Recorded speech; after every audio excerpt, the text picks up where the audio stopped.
review underway. Wowee. This is a moment. It's a goal. What a moment. This is a big one for the Ark. Caleb Marchbank's left hand means so much to the Carlton fans and their season.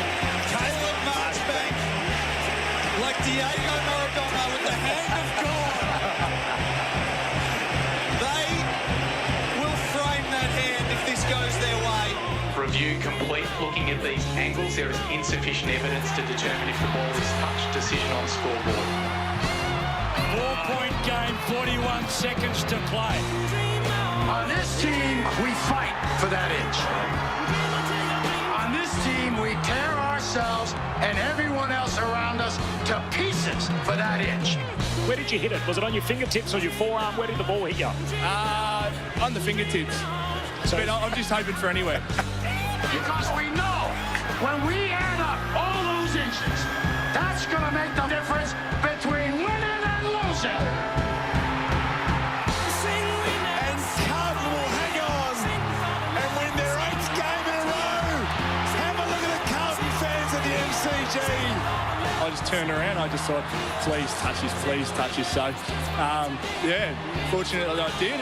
Did you think he touched it? I think so. I've spoken to him. He says that he did. So at this point in time, it doesn't really matter to me. That's football, guys. That's all it is. 53 seconds in limbo as the Ark operator studied those three angles. And what does it mean?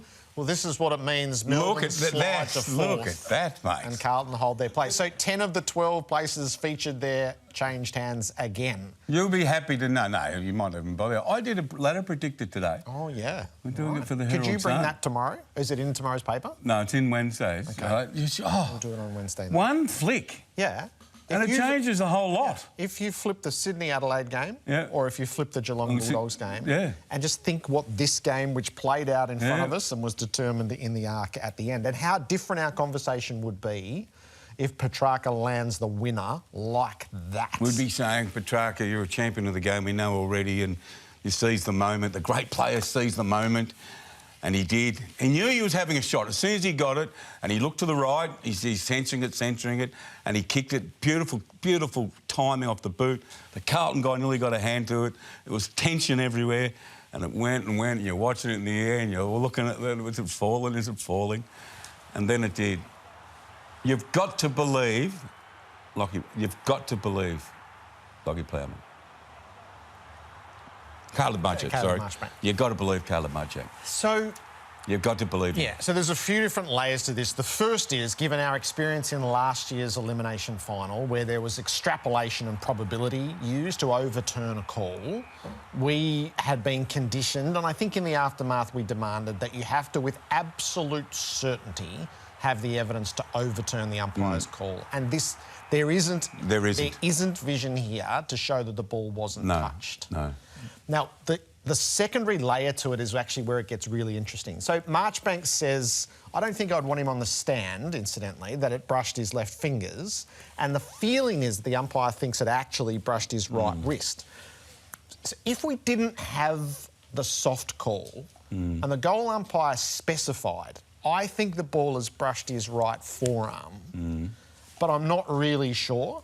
If that went without a soft call, I think that comes back as a goal. If we studied that without having to prove either way and just went, OK, on the balance of probabilities, what do we think this is? It doesn't look like it was touched, which is a totally different conversation as can you prove it wasn't touched? So we've got to hear from the goal umpire. What if the goal umpire said, I heard a nick? Yep. I heard a nick. We've all played football. You can hear the nick as it goes past. Yeah. So how confident was he and where did he think he hit? Yeah, no, I don't think... That's interesting information for the Ark operator to use. I don't think he was confident when he did his interview. No, the goal umpire. No, yeah, I can't speak for the goal umpire. We haven't heard from him. Well, wouldn't it be good to put him up? It's not for ridicule. We accept that you have to make a decision. You're the goal umpire. Yep, and we entrust that you're going to make the right decision with the knowledge that you've garnered in that second. If you say it's a goal, OK, we go to the Ark. If you say it's a point, OK, we go to the Ark. And if it's inconclusive, we go with your call. That's your job. I don't know if we do want to have no soft call. Are you in favour of no soft call? I think cricket will benefit from having no soft call. There has to be a tiebreaker. I get that, and that's why it's used. But it would be super... The goal umpire, I know that ball touched his right wrist. I'm just looking for confirmation. I'm not sure whether that ball's touched his right wrist. Let's go on the balance of probabilities here. So there's a world of difference between those two for a futures conversation. And then the last layer is, and I don't know the answer to this, but is the microchip in the ball, would that resolve this one? No, I don't think it would. I don't know the answer. No, I'm not a technology expert either, but from what I gather about the technology in that regard, is that there's a sort of a laser-like thing on the line, and if it goes over the line, it clicks. But the ball is handled so many times in a game of football. Yep. I don't know if a little beep will go off. No, so we had a correspondent today who said that it measures the trajectory of the ball, and if the trajectory of the ball alters, that would give you your answer. And sometimes it doesn't, though. No. When it comes in heavy like that. So there's a conceit that the answer can absolutely be found, but I do think in the long term the game needs to do all it can to get the right outcome. But this is the right outcome for the circumstance we operated in at the moment. And it's the opposite to what transpired in last year's elimination final. What it means for the Blues, let's talk about let's get onto the game. So this is the best yet for Carlton. Oh, yeah, that was mighty. That was finals like. That was contest from start to go. And, you know, I like it when coaches say stuff like you have to win it 4, 5, 6 times in a game of football, and sometimes a team can win it twice and the other team fights back and they fall over. I thought it was an amazing game of football. That's twice I've said amazing tonight. But it had me on edge, and Carlton, they didn't yield. And Melbourne didn't yield either. And it was just two teams banging their heads. It felt like every possession, you had to earn it. And when you got it, you had to get rid of it quickly and cleanly, because if you didn't, someone's going to get you, and they either tackled or gang tackled or harassed and pressured. And then the ball would move down the field and it would start again. And it just shows to me that I hate the word resilience. It's a real cliche. They've built up a character about themselves now, Carlton, that they can say, hey, we can handle anyone. And that when people, Eddie Betts and Jordan talk about belief and all that sort of stuff, that's what it is. They've got this character about them saying, right, we'll play anyone, anywhere.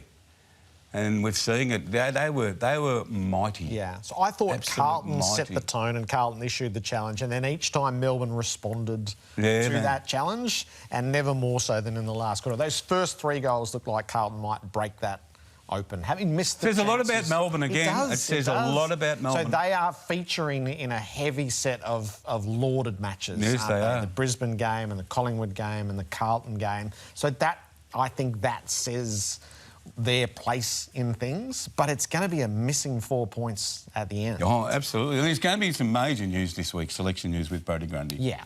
Major. I mean, we're a news program and we're trying to predict the news. You know, Max had a bad game and Tom De Koning was absolutely fantastic. Third quarter was enormous. But what do? Now, Tom McDonald played 1 game in the VFL. Do they rush him straight back in? Geez, it's a hard game to put someone in at round 23 and he's only played 1 game. So I don't know if that's happening. Maybe they'll put it up their sleeve and bring him in for a final. But I just don't think that... I don't personally think that the Grundy-Max Gawn duo is working. No, it feels like he only plays again now if Gawn gets injured, that they don't play. So if he gets dumped, if he gets dropped this week... Yep.